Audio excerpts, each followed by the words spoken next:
nagpili kanako.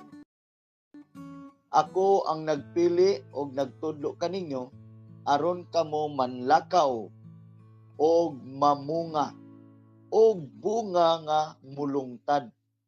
Busa ihatag kaninyo sa amahan bisag unsa inyong pangayoon kaniya pinaagi sa akong ngalan. Wow. Ang Dios magapanalangin siyang pulong. Now, hinumdumi mga higala ko nga kini nga passage, kini nga statement, si Jesus mismo ang nagsulti. Siya mismo ang nagsulti nga siya nagpili kanato. Dili kamo ang nagpili kanako. So of course makaigsunan. Sabta nato nga unang-una ang tao way kabanggaanan, kaangan sa mahitungod sa Ginoo gawas kung naay nagwali niya. Wala tay knowledge, wala tay kahibalo mahitungod sa Dios. Gawas lang kung naay nagdasig nimo, nagshare nimo. So diri nato masabtan unsa ta ka privilege nga sa Jesus mismo nagsulti nga siya ang unang nagpili nato. Na pangutana karon, diyon sa nimo pagdetermine, kanusa ka nakadetermine nga gitawag ka sa Dios o gipili ka.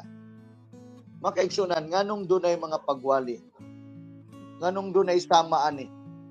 Dunay gipanggamit sa Ginoo nga nag-share nato, nagwali nato sa social media bakaha or sa inyong balay bakaha nga nay naka-Bible study or sa eskwelahan bakaha.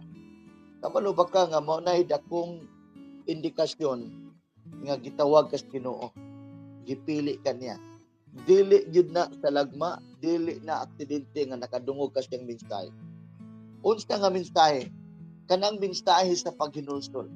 Mensahe sa gugma sa Dios. Kana bitaw nakadungog ka nga naay nag-share nimo may tungod sa gugma sa Dios, paghinulsol, maunay usta sa dakong ebidensya nga Dios nagpili nimo.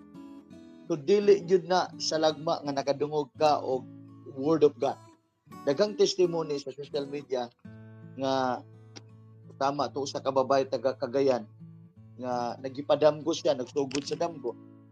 Hantod nga pag-abli niya sa iyang TV, matud pa niya, isugod niyang anak. Pag-abli niya, wali ang nadunggan.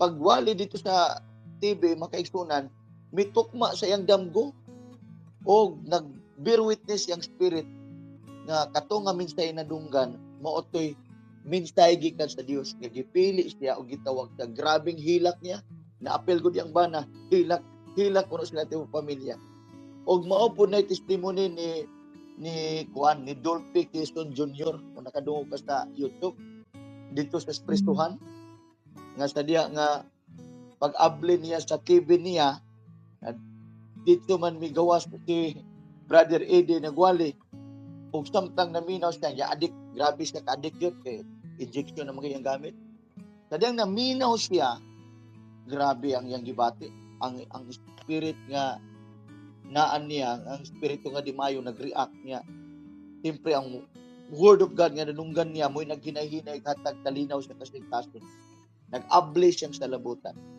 so maunay usa sa dako kayo nga kining ebidensya sa tawag o sa pagpili sa Dios nato. Tama karon. Nakapaminaw ka karon. Siguro at first ang uban warag gididma lang wala sa tagda. Grabe niya makaigsunan. Kung maminaw lang ka mo padayon lang ka, hinay-hinay masabtan nimo nga Dios na igugma kayo nimo. So kung imo ning masabtan makaigsunan, privilege kay nato nga Dios nagpili nimo, nagpili nato. Kinsa man ka in the first place, kinsa man ka nga piliun tag Dios nga balaan, Dios nga labing gamhanan, nga kita sinners man ta. Og sa kalibutan pa, usahay ang tao mamili og dagway, ayaw na kay mura magdi kasaligan. Diri sa kalibutan usahay ang tao mamili pa sa imong postura, ayaw na kay mura magdi kasaligan dagway pa lang suspect naman. So ang kalibutan lahi mamili. Pero sa Dios, ang nakanindot sa Dios kay wala gyud tay gipili wala tay pinalabi ba wala kanang tanan ta gipili wala pantay o patas ang tanan matod pa sa Bible nga there is no partiality wala gyud pinalabi so hinumdumi higala ko Wala ni nagmatter sa imong sitwasyon, kahimtang, ulagway, o kung sa tanga tados kinabuhi. Kitang tanan gipili tas Ginoo. The moment nga nakadungog ka sa mintay sa iyang gugma sa paginustol, maunay tingog sa Dios, nagpadungog ka nato, nagpasabot ka nato, na nahigugmas ka nato, gusto siya nga mo pasaylo nato. Pero ang pangutana karon, andam ba ka, willing ba ka mo cooperate sa tawag sa Ginoo? Muduol sa Ginoo, mo response, o sa kalibutan pa, o sama sa kaanak, gahi na lang na imong, dako na lang na imong tilaok sig tawag, wa gyud ka, wargid kag bungol-bungol lang. Sakit kayo paminawon nga. Sa saan imong tawag, nagpabungol-bungol. Makaigsunan ko. Ang Diyos makaigsunan. Diyos siya nga, wala tagi pugos. Naana nimo kay malipay man ang Dios nga mo response sa tao.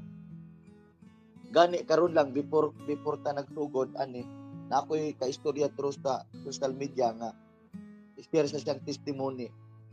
Grabe kadaotan niyang kinabuhi. Grabe gyud sa matod pa niya mantas kay ko pastor. O grabe gyud, pero sadyang nakadungog sa pulong sa Ginoo. At least nga naipulong ba. Mo na nga importante kayo na naay word of God. Ang uban murag ilara man ang gipaggamay nila ni nga may study ram nila. Word of God. Wala ni mo sabta nga word of God gali ni nato papulong ni sa Dios nga magbubuhat. Walay ato, wala pud ta kung walay Dios. So makaigsunan, grabe na ka privilege kay nimo nga makadungog kag pulong sa Dios. Muna ayaw saya nga ang higayon nga makapaminaw ka. Malay nato, malay nimo nga kana nga pulong imo nadunggan mo na mo usab sa direction sa imong kinabuhi.